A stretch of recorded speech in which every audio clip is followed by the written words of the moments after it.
Do you check your phone first thing in the morning and don't even remember doing it? Or worse, do you get phantom vibrations when your phone isn't even in your pocket? If that hit a nerve, keep watching, because chances are you're addicted and you don't even know it. In this video, we're diving headfirst into the world of smartphone addiction, what it does to your brain, your body, your relationships, and most importantly, how to break free from it in 8 doable steps. This isn't one of those just turn off notifications fluff videos. Nah, we're going deeper. You're going to walk away not just informed, but actually equipped to change your relationship with your phone. Let's get into it. All right, picture this. It's 2 a.m. You're lying in bed with one eye open, scrolling through TikTok, promising yourself just one more video. But 2 hours later, you're still watching a dog do backflips while eating cereal. You're exhausted, but you can't stop. Now multiply that behavior across months, years. It's not just screen time, it's stealing your focus, sleep, productivity, mental health, and honestly, even your confidence. And here's the scary part. You didn't even notice it happening. That's the magic and the curse of smartphone addiction.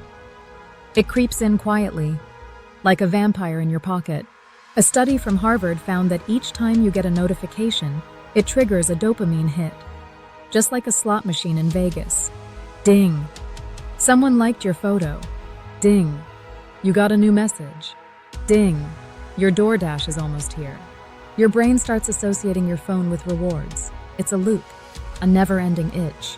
According to a 2023 survey, the average person checks their phone 144 times a day. That's once every 10 minutes, while they're awake. Now, imagine trying to build a business, learn a new skill, fix your relationships, or even just have some peace. When your brain's being hijacked every 10 minutes, you can't. But here's the good news. You don't need to throw your phone in the ocean or go live in a cabin in the woods. You just need to take back control. And I've got 8 steps to help you do exactly that. Let's go. Step 1. Admit it's a real addiction, because it is. You might be thinking, addiction? Isn't that a bit dramatic? Not really. In fact, researchers at King's College London found that 1 in 3 people show signs of problematic phone use, meaning it's affecting their mental health, relationships, or daily functioning.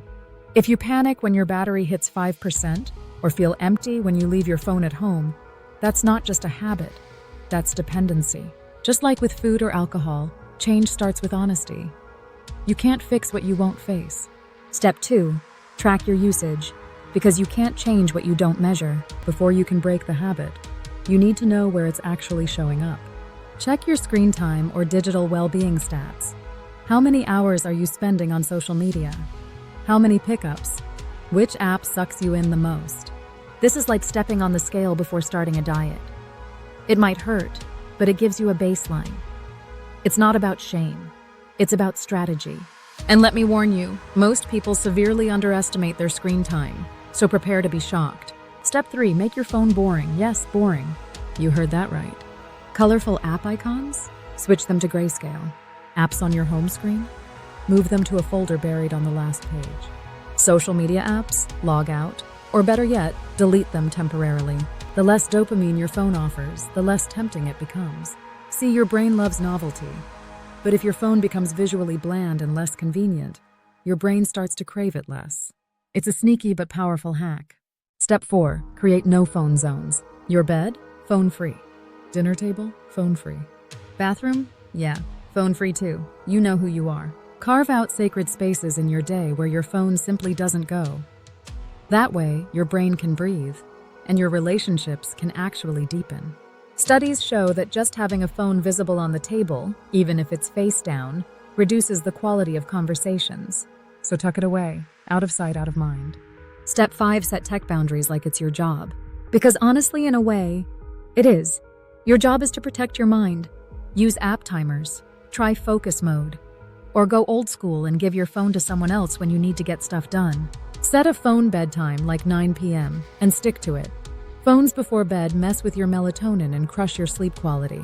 And while we're at it, stop sleeping with your phone next to your pillow like it's your emotional support hamster. Buy a $10 alarm clock and leave the phone across the room. Step 6, replace, don't just remove. If you're used to grabbing your phone out of boredom, stress, or habit, Then you need a replacement ritual. Instead of mindlessly scrolling, try reading one page of a book, doing 10 push-ups, doodling, meditating for 30 seconds, calling someone you actually like. If you try to go cold turkey without a substitute, your brain will beg you to relapse. Fill the gap with something healthier.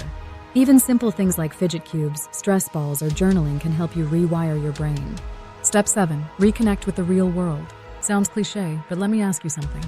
When was the last time you sat in silence without checking your phone? Or went on a walk without music or a podcast? Silence feels scary now, but that's where your best ideas live. Your creativity, your intuition, your peace. Start small. Go for a 10-minute walk without your phone.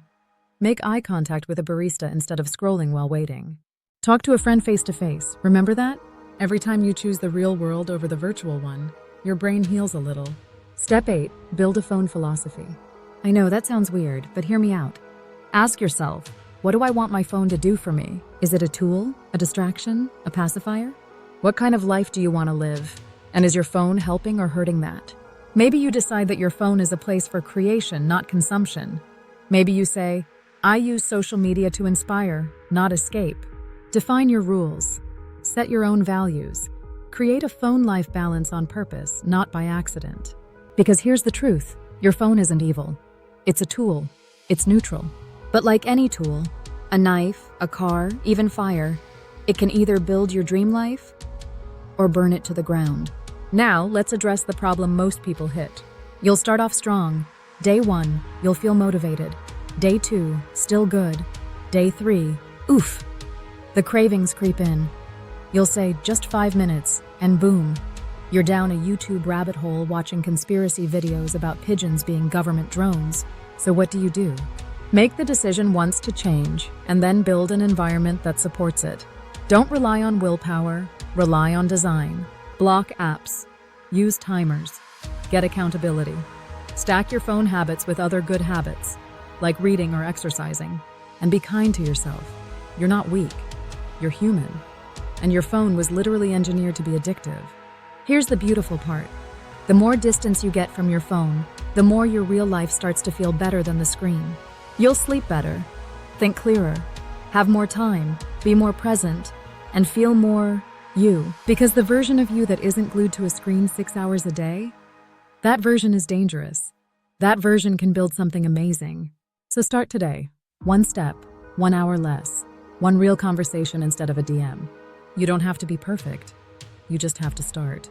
And hey, if you made it this far, you're already doing better than most people. So the next video on your screen? Click it. It's going to help you level up even more. If this helped you feel even 1% better, go ahead and hit that like button, share it with someone who needs it, and subscribe for more simple ways to upgrade your life every day.